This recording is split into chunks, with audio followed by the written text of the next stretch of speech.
Over 78% of parents wish they had more time to spend with their kids. This is a staggering statistic, and I really feel passionate about this whole idea of decluttering our stories and living intentionally. And actually, I want to empower you to be able to say no to the things that don't support family connection. I hope to free you up today so that you are not one of those statistics. And today we're diving into decluttering the calendar, and I want to set you free from feeling victimized by all of the activities and things that can fill our calendar and really compete with family connection.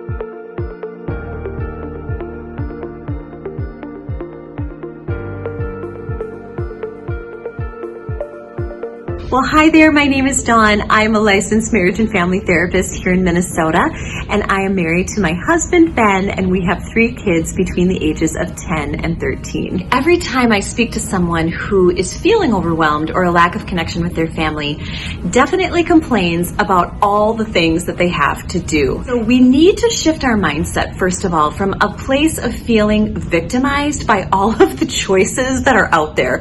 There is no shortage of good things to do. The hard part is they all are great, but just because something is good or enriching for your kids or even for you doesn't necessarily make it right. And this is when I feel like we really have to make a shift. If you're a believer, it's about surrendering your schedule to God and saying, okay, God, does this schedule reflect my priorities in your eyes? And that's an awesome question to bring to God in your journaling time with Him or quiet time with Him. What needs to go?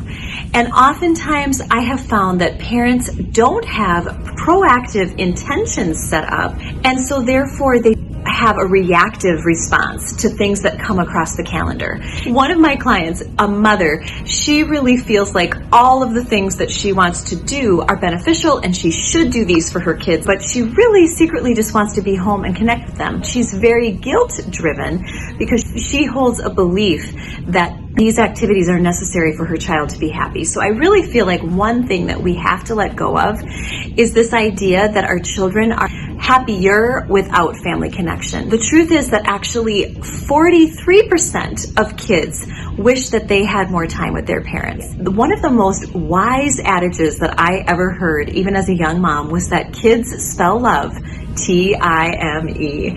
And so there's nothing like quality time and engagement and being fully present with your kids to communicate your love and connection with them. And I think we have to be honest with ourselves. How much of that is happening in your home? If connection is our priority, and as believers, I feel like that is, like the family is the cornerstone of everything that we do. If that's not in place, we're going to feel pretty disconnected. We're going to feel chaotic. We're going to feel divided in terms of our attention. We have to ground ourselves, first of all, in the mindset that we want to hold. And maybe you have a slightly different value than someone else does about the amount of family connection that you want to have. You know, as I've prayed and processed and reflected, I feel like there is nothing more important than my relationship with God and my relationship with my family. And so those things have to be first on my list, and those things have to be first on my calendar before I respond to the party invitations, to the work events, to the sporting opportunities. There is a cost to each and every one. There's money, there's drive time, there's chaos, there's lack of meal time together. If we start with our intentions and then evaluate each activity through the lens of that intention, then we're going to experience peace. And we're also going to be really aligned and congruent as people, because there's nothing more aggravating than not living the life that you want to live. Right? I decided a long time ago that I wanted to have family meals together, non-negotiable. No, I never was going to become a homeschool mom, by the way. That was not a plan. That was the Lord's plan. So now we have 3 meals together as a family, which is phenomenal. But we also prioritize dinner. So everyone is home for dinner. Those dinner time conversations are probably some of my favorites because the best topics come up. We will do, highs and lows of the day. We'll check in about who did you love well today? When did you feel loved today? It brings up just great topics. Well, there are a lot of sports that meet at that time. So it actually becomes easier once you know your values, because then you can simply say, oh, well, that doesn't work. What I want to do is encourage you to have a empowered mindset, to not feel victimized by all of the choices out there, to give yourself permission to eliminate anything that doesn't fit in with your non-negotiables. Really getting connected to their hearts and what they need the most to feel loved and connected and cherished by you. Because honestly, at the end of the day, isn't that what it's all about? We want our kids to feel safe with us, connected with us, even in times of trial or discipline or challenges or valleys. We want to be the safe people that they can come to. And if we are not available, if we are chaotic, if we aren't even home enough or present enough with each other to even process or identify our feelings, how will we ever have that kind of relationship? I have a client whose son calls her every morning, even as an adult, for just a quick check-in. And we have talked about how all the years of connection that she laid as a foundation have made it safe for him to call his mom for a quick good morning almost every day. And that was born out of years and years and years of her making it safe and desirable to connect. I want to be that mom that my kids feel like they can share anything with. And I think that's something that really starts with getting our schedule and calendar under control. We know how easy it is for busyness to become our enemy of connection. And so often I see families drowning in busyness and they aren't able to make any forward progress on goals or even relationship connection because they have so much going on. I want you to know that you are the master of your schedule, and when you bring it to God, He will give you total wisdom as to what needs to come first, what needs to go, how their hearts need connection in that particular season. You are in charge, and it is totally and perfectly valid and okay for you to say no and to structure your schedule around your family needs. One thing that has really helped us has been having a family connection board. Now, this might be just like too Pinteresty for you, and if so, I totally understand, and you could just like completely fast forward this part. I got a chalkboard from Amazon, and I got the liquid chalk markers, and we just decided what each night was going to be in terms of family connection. For example, on Mondays, when my husband is usually home with the kids because I'm working, we have themed that Daddy Skills Night, and that's probably worth a video all in its own. Great. Ah! It threw up. Oh. Oh, this is challenging to my type A personality.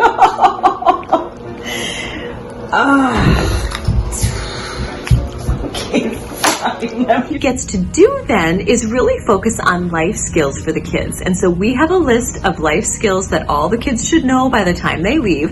And we look at it every year and we highlight the ones that we really want to teach the kids. He wants to show them different things with the car and maintenance. He wants to teach them things about lawn care. One night they learned how to start a fire with a 9-volt battery and some steel wool. That was a surprise. But these are the skills that he wanted to teach them. He wanted to have special nights with them where they can do daddy kinds of things. And we had a night that we would do game night. We had a night when we would read aloud. We had a night when we would watch The Chosen TV show. We have our Friday night popcorn and movie night. That night is always a favorite. And because we do that, we don't do screens during the week at other times. What I like about having the board is that the kids know what to expect. You can decide what are the things that are important to us. It's that kind of thing where we say to ourselves, is this activity going to bring us together? Is it going to connect us?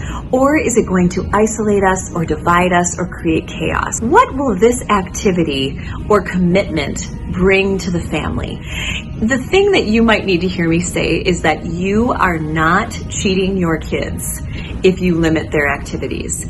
Simplicity is where it's at. Let them have just a few friends. Let them have just a few activities. Let them have free time galore, and to really search out the sports and the activities that they enjoy, but make sure that it fits into your family vision. So often, honestly, as a family therapist, I see family after family fall into a victim mindset because of the sports schedule and pressure that they feel to be a part of that. I want to release you of that pressure. Have a meeting and decide what is the most important thing for us in terms of connecting with our kids. How will we know that we're spending enough time with our kids and enjoying them as best we can, because we only get 18 delicious years with them. I want that relationship to be amazing, lifelong, and I want to invest in it and make it a priority all the days of my life. To sit down and actually practically answer that question. How will I know that I am spending enough time with my kids? What feels right to me? What will I be doing? And make it super practical, and maybe allow yourself to just come up with 3. So an example might be, I will know that I am connecting with my family when we have dinner together 3 to 5 nights a week. I'll know that I am fully connecting with my kids when there are no phones present when we have family dinner. You can decide what this looks like. Ask yourself, what would it look like for me to be fully engaged and fully present with my kids during those times of family connection? It probably means leaving your phone on your desk or even turning it off. It probably means really entering your child's world wherever they are at. If they're playing with toys on the floor, you're on the floor with them. If they're talking about friends and boys and drama, you're talking with them about it and you're paying full attention. It's giving them that fullness of your eye contact and your presentness, and that's what we're really going for, is allowing your children to feel loved and close to you, and you're going to feel it too. I'm excited. I want you to do some reflecting and think about, what is that non-negotiable list? What are some practical connections that I can make with my kids? And what is God inviting me to let go of? How will I know that I am enjoying my kids and spending the time that I want to spend with them?